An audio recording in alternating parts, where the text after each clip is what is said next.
2 साल पहले चुनाव हुए थे चंडीगढ़ के म्यूनिसिपैलिटी के।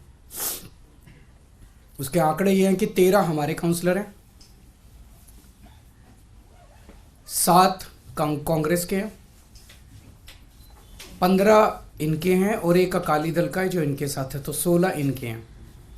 13 हमारे, 7 कांग्रेस के और 16 इनके, टोटल 36 हैं। अभी तक कांग्रेस और हम अलग अलग लड़ते थे, तो 2 साल से जाहिर तौर पे 16 इनके थे, 13 हमारे थे, 7 कांग्रेस के, तो 2 साल से इन्हीं का मेयर और इन्हीं का डिप्टी मेयर बन रहा था। स्टेट कैलकुलेशंस हैं, स्टेट इस बार इंडिया गठबंधन के तहत कांग्रेस और आम आदमी पार्टी साथ आ गई, तो स्टेट इलेक्शन था, 20 हमारे थे, 16 उनके थे। इसमें कोई बहुत बड़ी गणित नहीं थी, इसमें कोई बहुत बड़ा वो नहीं था। लेकिन शुरू से इनकी नीयत खराब थी, शुरू से इनकी नीयत खराब थी। जब से चुनाव ऐलान हुए, सबसे पहले तो इन लोगों ने प्रिसाइडिंग ऑफिसर, अपनी पार्टी के एक कार्यकर्ता को, अपनी पार्टी के एक ऑफिस बेरर को, पदाधिकारी को इन्होंने प्रिसाइडिंग ऑफिसर घोषित कर दिया।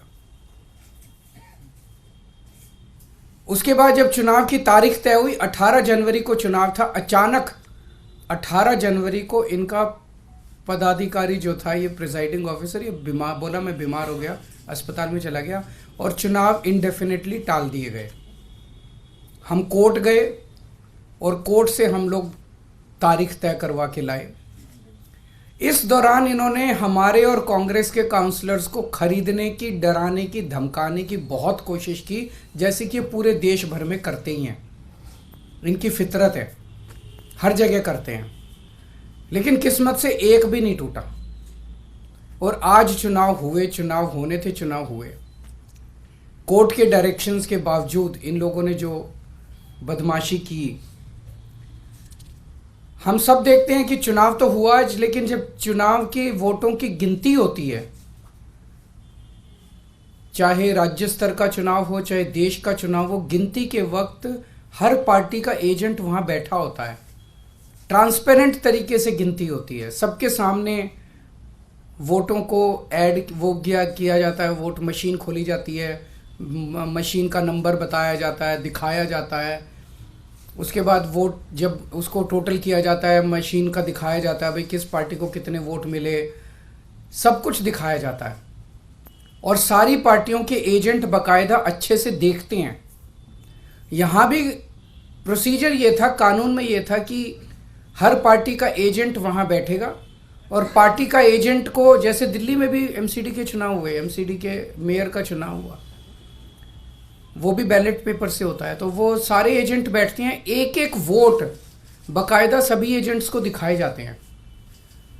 अगर किसी एजेंट को कोई आपत्ति करनी हो, भाई ये वोट इनवैलिड है, तो वो सबको दिखाया जाता है। अगर कोई एजेंट कहता है ये वोट इनवैलिड है, सबको दिखाया जाता है, सब उस पर अपने अपने तर्क देते हैं और प्रिसाइडिंग ऑफिसर अपनी उस पर रूलिंग देता है। एक तरह से क्वासी जुडिशियल वो करता है कि उस पर रूलिंग देता है। इन महाशय ने, जो इनके पदाधिकारी बीजेपी के आदमी थे, प्रिसाइडिंग ऑफिसर थे, इन्होंने आज किसी एजेंट को अपने पास नहीं आने दिया। इन्होंने सारे एजेंट्स को दूर धकेल दिया और खुद ही सारी वोट लेके बैठ गए और बाकायदा कैमरे के अंदर दिखाई दे रहा है कि किस तरह से वोट, जो हमारे वोट थे उनके ऊपर वो टिक मार्क करके उसको इनवैलिड, मतलब 2 टिक मार्क लग गए तो ये वोट इनवैलिड हो जाएगा। वो टिक मार्क करके इनवैलिड करते जा रहे हैं और फिर नीचे साइन कर रहे हैं। कुछ वोट पे मात्र साइन कर रहे हैं और कुछ वोट पे एक टिक मार्क और लगा रहे हैं। वो साफ साफ वीडियो में दिखाई दे रहा है। तो 36 वोट पड़ने थे, 36 में 16 इनके थे, 20 हमारे थे, 16 इनके पड़ गए, 16 इनके पक्ष में पड़े। 20 में से 8 वोट जो हमारे थे, वो 8 वोट इन्होंने कैंसिल कर दिए, इनवैलिड डिक्लेयर कर दिए। यानी कि 36 में से 8 वोट, मतलब 25% वोट इनवैलिड डिक्लेयर कर दिए। ये कौन सा चुनाव हुआ? पिछले साल जब चुनाव हुए थे तो हमारा 1 वोट इनवैलिड डिक्लेयर हुआ था। तो ऐसा तो नहीं कि हमारे वालों को वोट डालना नहीं आता, वोट तो डालना आता है। पिछली बार भी डाला था, इस बार भी डाला है। इस बार कैसे ऐसा हो गया कि सारे वोट डालना भूल गए हमारे वाले, सारे वोट इनवैलिड हो गए? तो पहले से सोच के आए थे कि इनको गुंडागर्दी मचानी है। किस्मत अच्छी थी कि कैमरे के अंदर सब कुछ पकड़ा गया। अगर आप ये वीडियो YouTube पर देख रहे हैं तो हमारे चैनल को सब्सक्राइब करें और बेल आइकन को दबाना ना भूलें। अगर आप Facebook पर ये वीडियो देख रहे हैं तो हमारे पेज को लाइक करें।